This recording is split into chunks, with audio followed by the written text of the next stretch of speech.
लब्बैक या हुसैन, लब्बैक या मेहदी, लब्बैक या मेहदी, लब्बैक या मेहदी, लब्बैक या मेहदी, लब्बैक या मेहदी।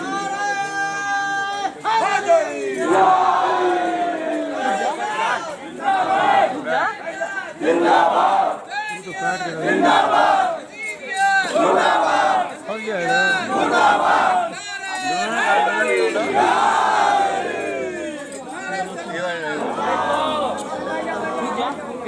जरा इंसान को किरदार को बोलने दो, कौन पुकारेगी हमारे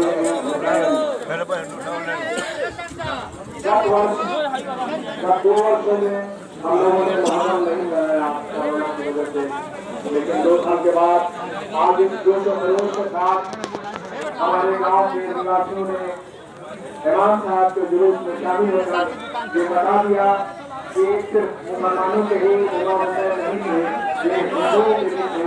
यही कारण है कि आज हमारे बच्चों में मुसलमानों के साथ हिंदू भी शामिल है और शाना बशाना हमारे साथ इमाम हुसैन को दफन करने के लिए कतरा तक जाएंगे।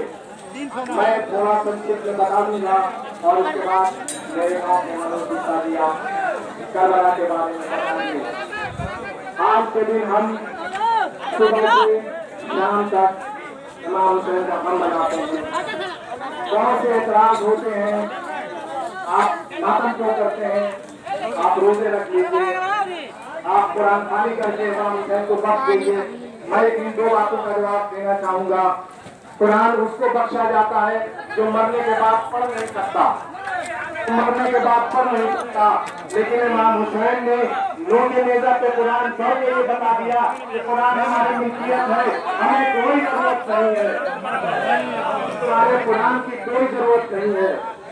दूसरा रोजे का जहाँ तक सवाल है, रोजा 10 आदमी उस वक्त रखा जाता है जब खुशी का मौका आता है, कोई मन्नत मांगी जाती है कि हम फला काम में कामयाब हो जाएंगे तो रोजा रखेंगे।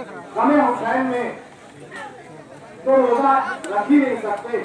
माता का हाल था 3 दिन से इमाम हुसैन के बच्चे और इमाम हुसैन 3 दिन से भूखे और प्यासे थे, रोजे का कोई सवाल ही नहीं है। मैं और बातें नहीं आगे बढ़ाऊंगा, लेकिन सिर्फ ये कहूंगा कि आप जो शामिल हुए हैं, एक छोटा सा वाकया बताऊं। एक छोटी चिड़िया थी, जब एक नमरूद नाम का एक दुष्ट व्यक्ति था जिसने आग जलाई थी और उस आग में नबी को जलाने के लिए रखा गया था। एक छोटी सी चिड़िया उड़ती हुई आई और अपनी सूंड से 1 बूंद पानी लेकर आई। तो लोगों ने कहा तुम्हारे 1 बूंद पानी से क्या होता है, याद बुझेगी? याद नहीं। तो उसने इतना माकूल जवाब दिया, उसने कहा मैं इस आग को बुझाने के लिए नहीं, मैं इस एक बूंद से ये बताना चाहती हूँ कि मैं उनके साथ शामिल हूँ, उनके साथ शामिल हूँ। इसी तरह इतने लोग भी आए हैं, आप हुसैनी हैं, यहाँ हाजिरी देकर आप ये बताना चाहते हैं कि हम भी हुसैनी हैं, हम हुसैन को मानने वाले हैं। लब्बैक या हुसैन, लब्बैक या हुसैन। मैं अपने गाँव के गुप्ता जी को बुलाऊंगा, वो करबला के बारे में संक्षिप्त में कुछ बयान करेंगे। गुप्ता जी।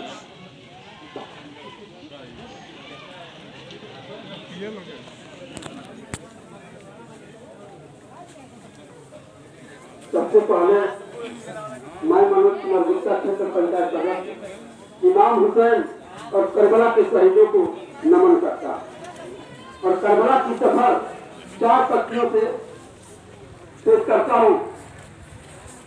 दुनिया के सभी अजीज इसी गम में मर गए, दुनिया के सभी अजीज इसी गम में मर गए। सर मिला हुसैन का बैयत नहीं मिला, सर मिला हुसैन का बैयत नहीं मिला। सजदे से करबला को बंदगी मिली, सजदे से करबला को बंदगी मिल गई। एक घर उजड़ा फातिमा का, मगर सारे इस्लाम को जिंदगी मिल गई।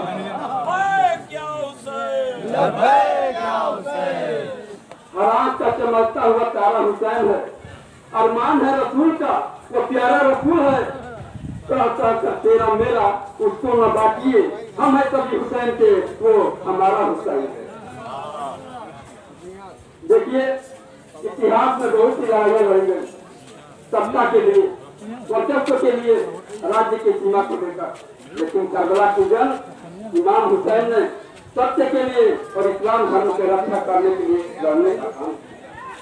हिंदू मान्यता के अनुसार जिस प्रकार से राम ने रावण के खिलाफ लड़ा, कृष्ण ने कंस के खिलाफ लड़ा, इंसानियत को बचाने के लिए इस्लाम अपनी दूरी पर चढ़ गए, उसी क्रम में मानवता की रक्षा करने के लिए इमाम हुसैन ने पूरे परिवार सहित अपने आप को कुर्बान कर दिया। इमाम हुसैन का जन्म 1400 वर्ष पूर्व मदीना में हुआ था। ये हजरत अली के पुत्र और मोहम्मद साहब के नाती थे, यानी उनके लड़की के लड़के। और इन्हीं के समय यजीद नाम का बहुत ही क्रूर शासक, अत्याचारी, गलत के विकसित तरीके से उसके अंदर विद्यमान, वो चाहता था कि मैं इमाम हुसैन का समर्थन प्राप्त करके पूरी इस्लामिक दुनिया पर राज्य कर सकूं। उसने इमाम हुसैन से बैयत की मांग की, इमाम हुसैन ने इनकार कर दिया। तब उसने मदीना के गवर्नर वलीद को आदेश दिया कि मेरा आधिपत्य स्वीकार कराया जाए। इमाम हुसैन से अगर करते हैं तो ठीक है, वरना गिरफ्तार करके सीरिया भेज दिया। लेकिन इमाम हुसैन अपने भाई हजरत अब्बास के साथ मिलकर वलीद के सारे मंसूबों को ध्वस्त कर दिया और मक्का की तरफ कूच कर गए, ताकि हज के समय मैं पूरी दुनिया को बता सकूं कि यजीद कितना गलत व्यक्ति है। लेकिन यजीद को पता चल गया इमाम हुसैन मक्का की तरफ कूच किए हैं, तो बीच रास्ते में ही मारने का षड्यंत्र किया। लेकिन इमाम हुसैन को इसके बारे में पता चल गया और इसलिए मक्का न जाकर इधर बीच रास्ते से होते हुए इराक के शहर करबला में फुरात नदी के तट पर पूरे परिवार से जा पहुंचे। यजीद को जब पता चला इमाम हुसैन करबला पहुंच गए हैं, तो 40,000 सैनिकों को करबला भेज दिया और फुरात नदी के तट पर पहाड़ बैठा दिया कि नदी से एक बूंद पानी न लेने पाए। जब बच्चों को प्यास बर्दाश्त नहीं कर पाएंगे तो हमारा अधिपत्य स्वीकार करेंगे। इमाम हुसैन ने कहा मैं विरोध मैं कर रहा हूँ, मुझे गिरफ्तार करो, मुझे मारो। लेकिन 6 महीने का छोटा सा बच्चा अली असगर, जो कि झूला में भी है, कम से कम 3 दिन से प्यासा है, उसको तो पानी पिला दो। लेकिन यजीद के सैनिकों को थोड़ा भी दया नहीं आई और ऐसा तीर मारे कि तीर बच्चे को सीने को काल करता हुआ बाहर निकल गया, रक्त का फवारा निकल गया। ऊपर से आवाज आई खबरदार, एक भी बूंद जमीन पर न गिरने पाए तो कयामत आ जाएगी, और ऊपर भी न जाने पाए, नहीं तो पानी की एक बूंद के लिए तरफ जाना पड़ेगा। तब इमाम हुसैन ने पूरी दुनिया को बचाने के लिए उस रक्त को अपने चेहरे से लगाया और कहा कि मुझे मरने से पहले मैं 2 मिनट का मोहलत चाहता हूँ, मुझे मार देना, लेकिन मैं 2 मिनट का मोहलत इसलिए चाहता हूँ कि अल्लाह का इबादत कर सकूं। जो कमांडर जिमर जिनसन था उसने मोहलत तो दिया, लेकिन अभी नमाज खत्म भी नहीं हुआ था कि बीच में ही अपने तलवार से इमाम हुसैन का सर जड़ अलग कर। इस प्रकार इमाम हुसैन सत्य के रास्ते पर चलते हुए इस्लाम धर्म की रक्षा करते हुए पूरे परिवार सहित शहीद हो गए। बहुत से लोगों का कहना है ये इस्लामिक कैलेंडर के अनुसार मुहर्रम का महीना साल का पहला महीना माना जाता है। इसमें बहुत से लोग हैप्पी न्यू ईयर बोलते हैं, नए साल का मुबारकबाद देते हैं। मैं पूछना चाहता हूँ कैसा है न्यू ईयर, किस बात का मुबारकबाद? हजरत अब्बास को घेर कर मार दिया गया, मुबारकबाद।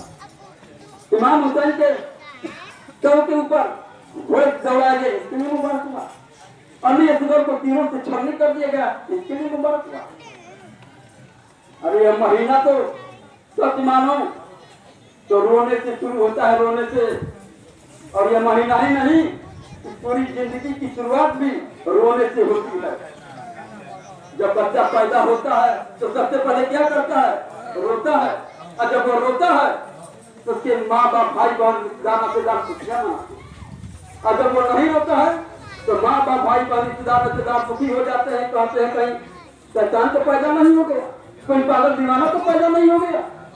इस प्रकार इमाम हुसैन ने अपने रोकर सारी दुनिया को हटाने का काम किया। बहुत से लोगों का कहना है था कि ये लड़ाई कुर्सी की लड़ाई थी, ये सत्ता की लड़ाई थी। लेकिन नहीं, मैं बताना चाहता हूँ उन जालिमों से कि खूब चीख लो, खूब चिल्ला लो, लेकिन करबला के शहीदों, तो आप जिंदा थे, आज भी जिंदा हो और कयामत तक जिंदा रहोगे। जिंदाबाद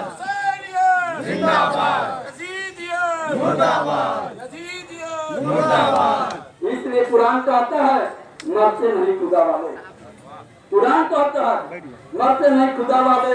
इस दुनिया में शान रखते हैं मुस्तफा वाले। और जुल्म की हवाएं इसी तरह से चलती रही, एक दिन जमीन को चीर कर निकलेंगे करबला वाले। देखिए, जब चारों तरफ करबला के मैदान में सबकी लाशें बिछी हुई थी, तो एक छोटी सी बच्ची जिसका नाम था सकीना, वो नहीं समझ पाई कि क्या हो रहा है। छोटी सी बच्ची वो समझ रही थी कि सभी लोग सोए हुए करबला के मैदान में। वो अपने बाबा को, इमाम हुसैन को ढूंढते हुए जाकर और उनके मिट्टी से लिपट कर सो गए। जब जैनब को पता चला कि सकीना घर में नहीं है, तो उसने आवाज लगाई, भागाते हुए करबला के मैदान में गई कि सकीना कहाँ हो, सकीना हो कहाँ तुम। इमाम हुसैन के मिट्टी से आवाज आई, जैनब जरा धीरे बोलो, सकीना मेरे पास सो रही है, जब जाएगी। जैनब ने कहा, सकीना ये सोने का स्थान नहीं है, घर चलो। सकीना ने कहा कि कैसा घर, किसका घर, इस घर में न चचा जान हो, न भाई जान हो, न कोई हो, उस घर जाकर मैं क्या करूंगी, मैं तो बाबा के पास ही तो होंगी और यही रहूंगी। खुदा की कसम, ऐसी कुर्बानी भी आज तक हम नहीं देखे, जहाँ छोटे छोटे बच्चों को भी बख्शा नहीं। ये जो तालियां देख रहे हैं, इमाम हुसैन के शहादत में ये तालियां निकाली जाती है। आज भी ये तालियां जब गांव के गलियों से गुजरता है, तो हिंदू परिवार के लोग इस तालियां के नीचे पानी दिया करते हैं, ताकि हमारे इमाम हुसैन को आत्मा को शांति मिले। इमाम हुसैन को आत्मा को शांति मिल सके, तभी तो जिस शिद्दत के साथ हिंदुस्तान के अंदर ये मुहर्रम का त्योहार मनाया जाता है, दुनिया के किसी मुल्क में ऐसा नहीं मनाया जाता। मैं अपना तकरीर समाप्त करने से पहले कहना चाहूंगा कि अब्बास तेरे गम का ये कैसा मुजीजा है, अब्बास तेरे गम का ये कैसा मुजीजा है। और 1400 वर्ष बीत गया, फिर भी लगता है ताजा है।